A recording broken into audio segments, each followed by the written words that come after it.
नमस्कार दोस्तों, इस वीडियो में मध्यकालीन भारत के इतिहास के 110 सवाल को केवल एक वीडियो में डिस्कस किया गया है। अभी तक बीपीएससी, सीडीपीओ, बिहार टीचर के द्वारा 110 ही सवाल पूछा गया है। तो आप लोग वीडियो को ध्यान से देखिएगा। इसका पीडीएफ के लिए आप टेलीग्राम ग्रुप ज्वाइन कर सकते हैं, जिसका लिंक आपको डिस्क्रिप्शन में दिया गया है। इसका पहले प्राचीन भारत का वीडियो अपलोड कर दिया गया है, जो नहीं देखे जाके देख लीजिएगा। प्लेलिस्ट वीडियो आपको मिल जाएगा। तो आइए देखते हैं पहला क्वेश्चन। गुलाम वंश का प्रथम शासक कौन था? तो कुतुबुद्दीन ऐबक गुलाम वंश का प्रथम शासक था। कुतुबुद्दीन ऐबक की राजधानी थी तो कहाँ थी? लाहौर में थी, जो वर्तमान में पाकिस्तान में स्थित है। 2.5 दिन का झोपड़ा क्या है? तो एक मस्जिद है और इसका निर्माण कुतुबुद्दीन ऐबक के द्वारा करवाया गया था। कुतुब मीनार किसके द्वारा पूरा किया गया? तो इल्तुतमिश के द्वारा पूरा किया गया है। कुतुब मीनार दिल्ली में स्थित है और इसकी नींव कुतुबुद्दीन ऐबक के द्वारा रखा गया था। भारत में मोहम्मद गौरी ने किसको प्रथम अख्ता प्रदान किया? तो यह प्रदान किया था कुतुबुद्दीन ऐबक को। कुतुबुद्दीन ऐबक को प्रदान किया था। बिहार का प्रथम मुस्लिम विजेता कौन था? तो इसका नाम है बख्तियार खिलजी। बख्तियार खिलजी बिहार का प्रथम मुस्लिम विजेता है। बिहार पर बख्तियार खिलजी के हमले का पहला विवरण प्राप्त हुआ है तो किससे मिलता है? तो तबकात ए नासरी से मिलता है। तबकात ए नासरी से मिलता है। नालंदा बिहार का विध्वंस किया था तो किसके द्वारा किया गया था? बख्तियार खिलजी के द्वारा किया गया था। बिहार में तुर्क सत्ता का वास्तविक संस्थापक कौन था? तो बख्तियार खिलजी हो जाएगा। बख्तियार खिलजी हो जाएगा, है ना। अगला देखिएगा कि मुस्लिम शासक जिसका साम्राज्य दारुल इस्लाम का एक भाग माना जाता था वो कौन था? तो इल्तुतमिश था। कौन था? इल्तुतमिश था। मुस्लिम शासक जिसका साम्राज्य दारुल इस्लाम का एक भाग माना जाता था तो किसका? तो इल्तुतमिश का माना जाता था। अगला सवाल है कि इल्तुतमिश ने अपना प्रथम सूबेदार किसे बनाया था? तो अपना जो प्रथम सूबेदार बनाया था मलिक जानी को बनाया था। मलिक जानी को बनाया था। राजत्व के उसके सिद्धांत प्रतिष्ठा, शक्ति और न्याय के सिद्धांतों पर आधारित थे। बलबन के बारे में यह शब्द किसने कहा? तो ये बोला गया है जिया-उद-दीन वर्नी के द्वारा बोला गया है। भारत के शहरीकरण के बाद वह मध्य पूर्व और पश्चिम एशिया को एक करना चाहता था, जो विश्व के साम्राज्य की स्थापना की ओर एक महत्वपूर्ण कदम था। आर.पी. त्रिपाठी ने मुगलकालीन भारत के किस सम्राट के बारे में यह लिखा है? तो ये लिखा गया है अकबर के बारे में। अकबर के बारे में लिखा गया है। अलाउद्दीन दिल्ली का प्रथम तुर्की सुल्तान था, जिसे धर्म को राजत्व के अधीन लाने का और ऐसे घटकों से परिचय कराने का श्रेय जाता है जो सैद्धांतिक रूप से राज को धर्मनिरपेक्ष बनाते हैं। यह शब्द किसने लिखा है? यह शब्द किसके द्वारा लिखा गया है? तो यह शब्द लिखा गया है आपका ए.एल. श्रीवास्तव के द्वारा। ए.एल. श्रीवास्तव जी के द्वारा लिखा गया है। वह प्रथम मुस्लिम शासक कौन था जिसने शासन के सिद्धांत थ्योरी ऑफ किंगशिप को राजाओं के ईश्वरीय अधिकार सिद्धांत थ्योरी ऑफ डिवाइन राइट के समान प्रतिपादित किया था? तो किसके द्वारा प्रतिपादित किया गया था? बलबन के द्वारा प्रतिपादित किया गया था। किस दिल्ली सुल्तान ने रक्त एवं लौ की नीति अपनाई? तो किसके द्वारा अपनाया गया है? तो बलबन के द्वारा अपनाया गया है रक्त एवं लौ की नीति। नेक्स्ट है तुगरिल खान ने किसके शासनकाल के दौरान विद्रोह किया था? तो बलबन के शासनकाल के दौरान विद्रोह किया था। नेक्स्ट है कि जब उसने राजत्व किंगशिप प्राप्त किया तो वह शरीयत के नियमों और आदर्शों से पूर्णतः स्वतंत्र था। बर्नी ने यह कथन किस सुल्तान के लिए कहा है? तो बोला गया है अलाउद्दीन खिलजी के द्वारा। अलाउद्दीन खिलजी के द्वारा बोला गया है। बाजार नियंत्रण नीति इन्हीं के द्वारा लाया गया था। इनमें से किसने खलीफा की शक्ति का विरोध किया? तो ये किया गया था किसी के द्वारा नहीं किया गया था। इसमें किसी के द्वारा नहीं किया गया था। तो इसका आंसर क्या हो जाएगा? उपरोक्त में से कोई नहीं। उपरोक्त में से कोई नहीं। अलाउद्दीन खिलजी के प्रसिद्ध सेनापतियों में किसकी मंगोलों के विरुद्ध लड़ते हुए मृत्यु हो गई? तो किसकी हो गई थी? जफर खां की। किसकी हो गई थी? जफर खां की हो गई थी। नेक्स्ट है कि इनमें से किसने हुमायूं को यह प्रस्ताव दिया था कि यदि उसे बंगाल पर अधिकार करने दिया गया तो वह बिहार को समर्पित कर देगा और 10 लाख दिनार की वार्षिक श्रद्धांजलि अर्पित करेगा? तो आपको ध्यान रखना है, ये जो हुमायूं को प्रस्ताव है किसके द्वारा दिया गया था? यह दिया गया था शेर खान के द्वारा। शेर खां जो बाद में शेर शाह बनता है ना। रानी पद्मिनी का नाम अलाउद्दीन खिलजी की चित्तौड़ विजय से जोड़ा जाता है। उनके पति का नाम क्या है? उनके पति का नाम क्या है? राणा रतन सिंह उनके पति का नाम है। राणा रतन सिंह उनके पति का नाम है। अलाउद्दीन खिलजी के आक्रमण के समय देवगिरी का शासक कौन था? तो देवगिरी का जो शासक था उसका नाम था रामचंद्र देव। रामचंद्र देव उसका नाम था। अगला सवाल है कि किस सुल्तान के काल में खालसा भूमि अधिक पैमाने में विकसित थी? तो आपको ध्यान रखना कि अलाउद्दीन खिलजी के समय जो है जो सरकारी भूमि बहुत ही बड़ी मात्रा में विकसित हुई, जिसे खालसा भूमि बोला गया है। अलाई दरवाज़ा का निर्माण किस सुल्तान ने करवाया? तो अलाई दरवाज़ा का निर्माण जो है अलाउद्दीन खिलजी के द्वारा करवाया गया है। अलाई दरवाज़ा का निर्माण और कहाँ करवाया गया है? तो दिल्ली में करवाया गया है और कुतुब मीनार के निकट ही करवाया गया है। दिल्ली के किस सुल्तान ने सबसे ज़्यादा नहरों का निर्माण किया था? यह किया गया था फिरोज शाह तुगलक के द्वारा। फिरोज शाह तुगलक के द्वारा किया गया था। फिरोज शाह तुगलक द्वारा स्थापित दारू उल सफ़ा क्या था? दारू उल सफ़ा क्या था? तो एक खैराती अस्पताल था। एक खैराती अस्पताल था। निम्नलिखित में से किस सुल्तान ने बेरोजगारों को रोजगार दिलवाया? तो यह दिलवाया गया था फिरोज शाह तुगलक के द्वारा। फिरोज शाह तुगलक के द्वारा। निम्नलिखित में से किस सुल्तान ने दरबार में सबसे अधिक गुलाम थे? किस सुल्तान के दरबार में सबसे अधिक गुलाम थे? तो फिरोज शाह तुगलक के दरबार में सबसे अधिक गुलाम थे। करीब 1,80,000 आपके गुलाम रहते थे। इन्हें गुलाम रखना पसंद था। निम्नलिखित में से किस सुल्तान ने फलों की गुणवत्ता सुधारने के लिए उपाय किया है? तो ये उपाय किसके द्वारा किया गया है? यह किया गया है फिरोज शाह तुगलक के द्वारा। फिरोज शाह तुगलक के द्वारा किया गया है। नेक्स्ट है कि फारसी यात्री अब्दुल रज्जाक भारत में किस राजा के शासनकाल में आया था? तो आपको ध्यान रखना है ये आया था देवराय द्वितीय के समय, कृष्ण देव राय द्वितीय के समय। तो इसका आंसर आपका सी हो जाएगा। इसका आंसर सी हो जाएगा। नेक्स्ट है कि तैमूर के आक्रमण के बाद भारत में किस वंश का राज स्थापित हुआ? तो यह स्थापित हुआ था सैयद वंश का। तैमूर के बाद जो है सैयद वंश की स्थापना हुआ था।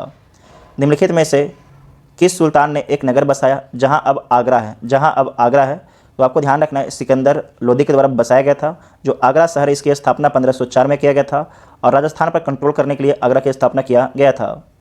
विजयनगर साम्राज्य के संस्थापक कौन थे? तो विजयनगर साम्राज्य के संस्थापक हरिहर और बुक्का हैं। इसकी स्थापना 1336 में होता है।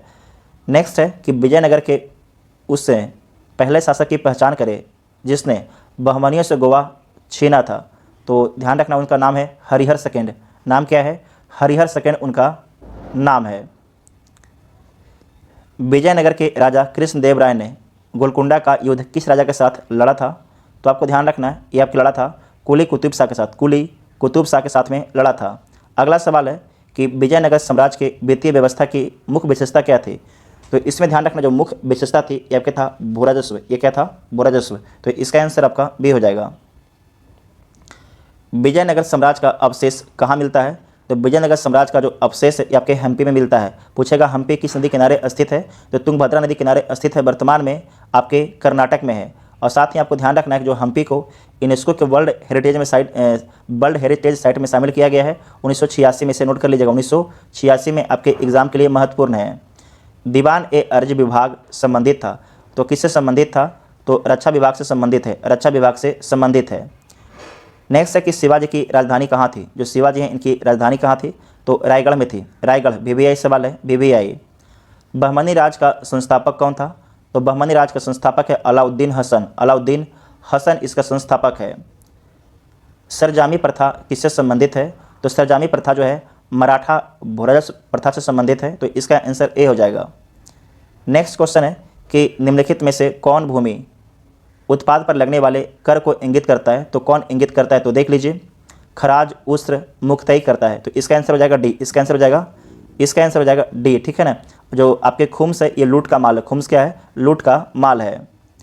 किस सुल्तान ने ज़मीन में फसल की नपाई का आधा राजस्व के रूप में दावा किया? किस सुल्तान ने ज़मीन में फसल की नपाई का आधा राजस्व के रूप में दावा किया? ये किसके द्वारा किया गया?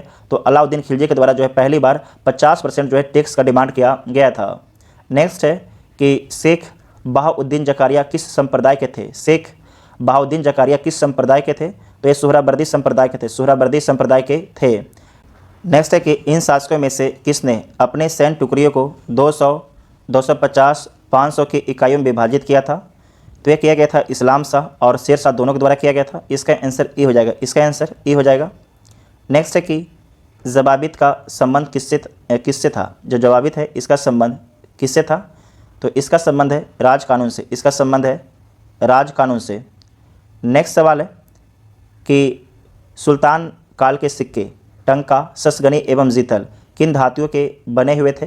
तो आपको ध्यान रखना, ये बना हुआ था जो टंका था चांदी का, ससगनी चांदी का और जीतल आपके तांबा का। तो इसका आंसर ए हो जाएगा, इसका आंसर आपका ए हो जाएगा।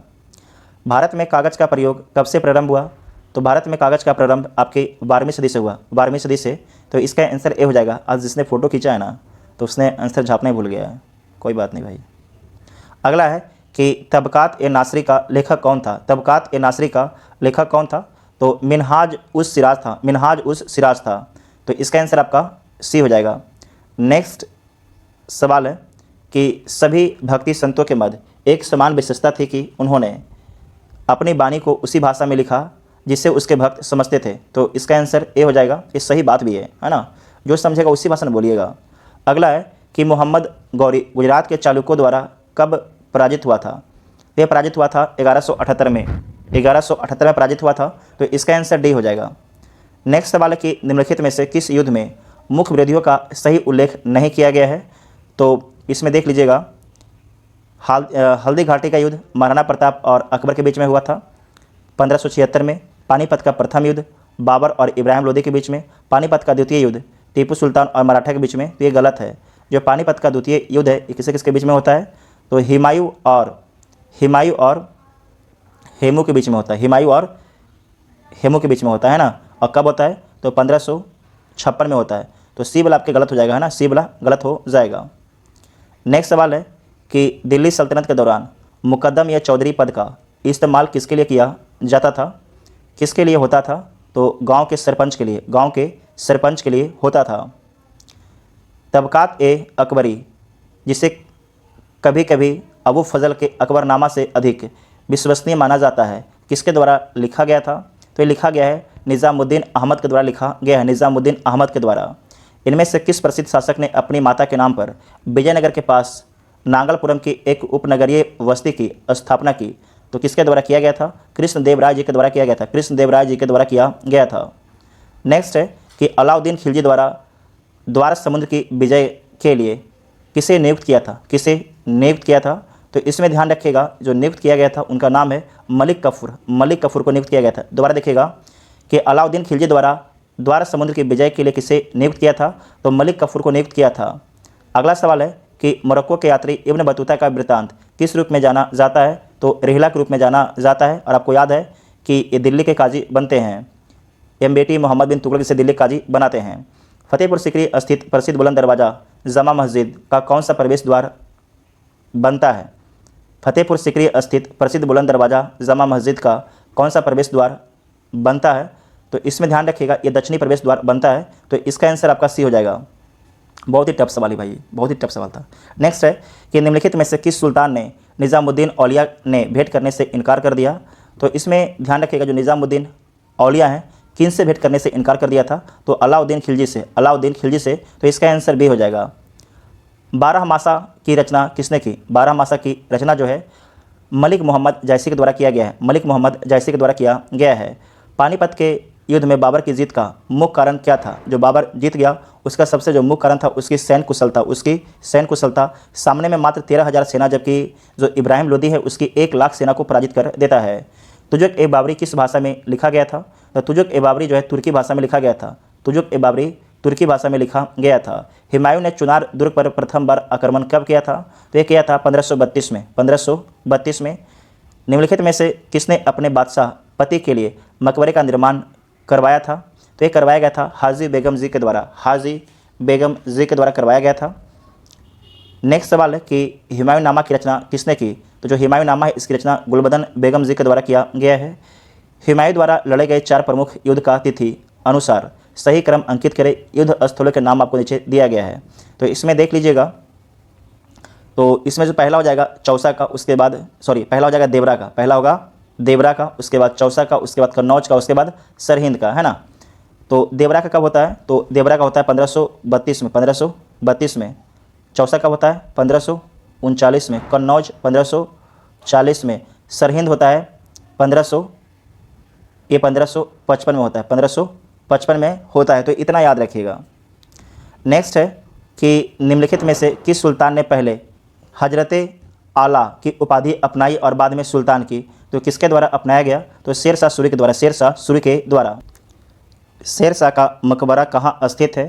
तो शेर शाह का मकबरा सासाराम में स्थित है। सासाराम किस डिस्ट्रिक्ट में है? आप लोग कमेंट करके बताइएगा। बिहार के। हल्दी घाटी के युद्ध में महाराणा प्रताप की सेना के सेनापति कौन थे? तो हकीम खान थे, हकीम खान। निम्नलिखित में से किस मुस्लिम शासक ने तीर्थ यात्रा कर समाप्त कर दिया है? तो अकबर के द्वारा समाप्त किया गया था 1564 में, 1564 में किया गया था। अकबर ने बंगाल तथा बिहार को मुगल साम्राज्य में मिलाया तो 1576 में मिलाया था। भारत में किसके शासनकाल में इंग्लिश ईस्ट इंडिया कंपनी का गठन होता है? तो अकबर के समय में 1600 ईस्वी में। अकबर की मृत्यु 1605 में होती है। आयन ए अकबरी किसके द्वारा लिखी गई थी? तो अबुल फजल जी के द्वारा लिखा गया था। एतमा उद्दौला का मकबरा आगरा में किसने बनवाया था? तो ये बनवाया गया था नूरजहाँ के द्वारा, नूरजहाँ के द्वारा।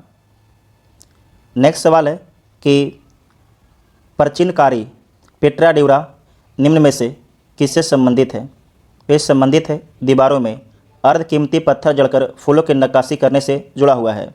तो इसका आंसर ए हो जाएगा। मध्यकाल में बटाई शब्द का अर्थ था, जो बटाई शब्द है इसका अर्थ क्या था? लगान निर्धारण का एक तरीका था। इसका आंसर बी हो जाएगा। किस मुगल शासक ने चित्रकारी के लिए कारखाने बनवाए हैं? तो किसके द्वारा बनवाया गया है? तो हुमायूं के द्वारा बनवाया गया है। इसका आंसर ए हो जाएगा। नेक्स्ट है कि दास्तान ए अमीर हमजा का चित्रांकन किसके द्वारा किया गया है? तो इसका आंसर देखिए हो जाएगा मीर सैयद अली और अबुल हसन दोनों हो जाएगा, है ना। तो इसमें दिया गया नहीं है, मीर सैयद अली और अबुल हसन दोनों हो जाएगा। यूरोपीय चित्रकारी का प्रवेश किसके दरबार में हुआ था? तो अकबर के दरबार में हुआ था। दशवंत एवं बसावन प्रसिद्ध चित्रकार मुगल सम्राट के राज दरबारी थे। तो किसके थे? अकबर के राज दरबारी थे। मुगल चित्रकला किसके नेतृत्व में अपने शीर्ष बिंदु पर था? तो जहांगीर के नेतृत्व में चित्रकला अपने शीर्ष बिंदु पर था, जबकि स्थापत्य कला शाहजहां के शासन काल में। जब्ती प्रणाली किसकी उपज थी? तो जब्ती प्रणाली अकबर की उपज थी, है ना। जब्ती प्रणाली किसकी उपज थी? तो अकबर के द्वारा जब्ती प्रणाली शुरू किया गया था। यह कथन किसका है कि अकबर के शासनकाल में इलाहाबाद में 40 स्तंभ युक्त मंजिल के निर्माण में 5000 से 20,000 लोगों ने 40 साल तक काम किया? ये किसका कथन है? ये कथन है विलियम फिंच का, विलियम फिंच का ये कथन है। कश्मीर का अकबर के नाम से प्रसिद्ध सुल्तान था, उसका नाम क्या है? तो उसका नाम है सुल्तान ज़ैनुल आबदीन। 2 अस्पा सी अस्पा प्रथा किसने शुरू की? तो जहांगीर के द्वारा शुरू किया गया है, जहांगीर के द्वारा शुरू किया गया है। ईरान के शाह और मुगल शासकों के बीच झगड़े की जड़ क्या थी? तो झगड़े की जड़ थी कांधार। क्या थी? कांधार। आज कांधार वर्तमान में अफगानिस्तान में है। दिल्ली के लाल किले का निर्माण करवाया था, तो किसने करवाया था? शाहजहां द्वारा करवाया गया था, शाहजहां द्वारा करवाया गया था। तो डी इसका आंसर हो जाएगा। नेक्स्ट है कि निम्नलिखित में से किस इतिहासकार ने शाहजहां के शासनकाल को मुगल वंश का स्वर्ण युग कहा है? तो इसमें ध्यान रखना है कि A.L. श्रीवास्तव जी के द्वारा बोला गया है। औरंगजेब द्वारा चलाए गए जिहाद का अर्थ क्या होता है? जो जिहाद है इसका अर्थ होता है, इसका अर्थ आपका है दारुल इस्लाम। क्या इसका अर्थ है? दारुल इस्लाम इसका अर्थ है। तो बी इसका आंसर हो जाएगा। नेक्स्ट है पटना में किस सिख गुरु का जन्म हुआ? तो पटना में गुरु गोविंद सिंह का जन्म हुआ। और कब हुआ? तो 1666 में आपके जन्म होता है। मुगल प्रशासन में मुहत्सिब था, मुहत्सिब क्या था? तो लोक आचरण अधिकारी था, लोक आचरण अधिकारी था। नेक्स्ट है कि मुगल प्रशासन में मदद ए मास इंगित करता है कि तो किसे इंगित करता है? तो विद्वानों को दी जाने वाली राजस्व मुक्त अनुदान अनुदत्त भूमि को, विद्वानों को दी जाने वाली राजस्व मुक्त अनुदत्त भूमि को। तो बे इसका आंसर हो जाएगा। नेक्स्ट है कि मयूर सिंहासन पर बैठने वाला अंतिम मुगल सम्राट कौन था? उसका नाम क्या था? तो मोहम्मद शाह रंगीला उसका नाम था, मोहम्मद शाह। निम्नलिखित में से किस मुगल बादशाह को वज़ीर गाजी उद्दीन ने दिल्ली में दाखिल नहीं होने दिया? तो किसे दाखिल नहीं होने दिया गया था? शाह आलम द्वितीय को। शाह आलम द्वितीय आपको याद होगा कि जब बक्सर का युद्ध हुआ उस समय मुगल वंश का शासक था। अलाउद्दीन खिलजी के आक्रमण के समय चित्तौड़ का शासक कौन था? उसका नाम क्या है? तो राणा रतन सिंह। ये पहले भी सवाल आ चुका है। मुगल प्रशासन में मुख्य काजी था, तो मुख्य काजी कौन था? तो मुख्य न्यायाधीश था। कौन था? मुख्य न्यायाधीश। इस पोस्ट पर इब्न बतूता भी रहता है जो मोरक्को का यात्री है। भारत में मुगल वंश का संस्थापक कौन था? तो भारत में मुगल वंश का जो संस्थापक है उसका नाम बाबर है। उसका नाम बाबर है। और बाबर का बेटा आपके हुमायूं हो जाएगा, और हुमायूं का बेटा अकबर, अकबर का बेटा का नाम हो जाएगा जहांगीर, जहांगीर के बेटा का नाम शाहजहां, और लास्ट में आपके जो 1707 में मृत्यु होता है औरंगजेब। इसके बाद भी आपके मुगल चलता है, लेकिन मुगल जो है ना कमज़ोर हो जाता है। खिलजी वंश का प्रथम शासक कौन था? तो खिलजी वंश का प्रथम शासक जलालुद्दीन खिलजी था। जलालुद्दीन खिलजी था। 26 जून 1539 को शेरशाह और हुमायूं के बीच युद्ध लड़ा गया। कौन सा युद्ध लड़ा गया? तो आपको ध्यान रखना है, चौसा का युद्ध लड़ा गया है। चौसा का युद्ध 1539 में, इसमें हुमायूं हार जाता है। अली गौहर का बिहार अभियान किस वर्ष हुआ था? तो ये आपके हुआ था 1759 में। 1759 में। ज्ञान दीपक नामक पुस्तक की रचना किस महान संत ने की थी? तो यह किया गया था दरिया साहिब के द्वारा। दरिया साहिब के द्वारा किया गया था। इनमें से किसने भारत में फारसी त्यौहार नवरेज की शुरुआत की? जो नवरेज है इसकी शुरुआत किया गया है बलबन के द्वारा किया गया है। नाथपंथियों, सिद्धों और योगियों ने भक्ति धर्म को किस क्षेत्र में लोकप्रिय बनाया है? तो उत्तर भारत में लोकप्रिय बनाता है। उत्तर भारत में लोकप्रिय। फुतुहात ए आलमगीरी किसके द्वारा लिखी गई थी? तो ये लिखा गया था ईश्वरदास नागर के द्वारा। ईश्वरदास नागर जी के द्वारा लिखा गया था। निम्नलिखित कथन पर आपको विचार करना है, तो विचार कीजिएगा। भारत में बाबर के आगमन के कारण क्या आता है, इसके बारे में समझिएगा। तो उपमहाद्वीप में बारूद का आगमन हुआ। ये पहले ही भारत में बारूद आ चुका था। क्षेत्र की वास्तुकला में मेहराब और गुंबद का परिचय हुआ। ये आपके सल्तनत काल में ही हो चुका था। प्रदेश में तैमूरियड राजवंश की स्थापना हुई। ठीक बात है। ये युद्ध में तोपों की शुरू हुई, ये भी बात ठीक है। तो इसका आंसर क्या हो जाएगा? 3 और 4। इसका आंसर क्या होगा? 3 और 4। तो इसका आंसर ए हो जाएगा। इसका आंसर ए हो जाएगा। निम्नलिखित में से किस बंदरगाह को मुगल काल के दौरान बाबुल मक्का का द्वार कहा जाता है? तो सूरत को। सूरत आपके वर्तमान में गुजरात में है। सल्तनत काल में सार्वजनिक वितरण प्रणाली किसने आरंभ किया है? तो अलाउद्दीन खिलजी। आपको बताए थे बाजार नियंत्रण नीति। बाजार नियंत्रण नीति। तो इसका आंसर क्या हो जाएगा? इसका आंसर ए हो जाएगा। सन 1565 में कौन सा प्रसिद्ध युद्ध हुआ, उसका नाम क्या है? तो नाम है तालीकोटा का युद्ध। तालीकोटा का युद्ध होता है। तो डी इसका आंसर हो जाएगा। और लास्ट सवाल है कि दीन ए इलाही किसके द्वारा प्रारंभ किया गया था? तो प्रारंभ किया गया था अकबर के द्वारा। अकबर के द्वारा। तो टोटल 110 सवाल डिस्कस कर लिया गया, जो अभी तक BPSC, CDPO, Bihar teacher exam में पूछा गया है। अगर वीडियो आपको पसंद आता है तो चैनल को सब्सक्राइब कीजिएगा और वीडियो को अपने दोस्तों में शेयर ज़रूर कीजिएगा। Thank you.